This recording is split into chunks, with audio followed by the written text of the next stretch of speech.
గాని, పద్మాలయ సంస్థకు గాని అనుబంధంగా విజయవాడ ఓరసీ థియేటర్, అలానే రాజ్ యువరాజ్, అలానే అప్సర, జై హింద్, లక్ష్మీ టాకీస్, వినోద టాకీస్ ఇలా థియేటర్లన్నిటి మధ్యలో ఉన్న కూడలిది. గవర్నర్‌పేటకి, గాంధీనగర్‌కి మధ్యలో. ఆ ప్రాంతంలో అయితే బావుంటదని అభిమానులంతా వచ్చి నన్ను కోరటం జరిగింది. అక్కడ విగ్రహం గూడా ఈనాడు ఆయన 200వ చిత్రంగా మన 'సీతారామరాజు' తర్వాత ఈనాడులో పాత్ర అత్యంత ప్రజాదరణ కలిగిన చిత్రం. అది గూడా ఆ ప్రాంతంలో షూటింగ్ జరిగింది. అందుకని అక్కడే పెట్టాలి అని వాళ్ళందరూ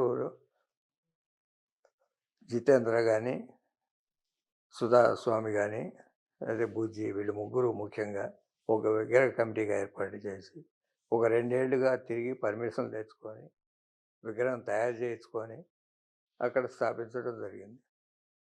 దానికి విగ్రహ ఆవిష్కరణకి ఏ తేదీ అయితే బావుంటదని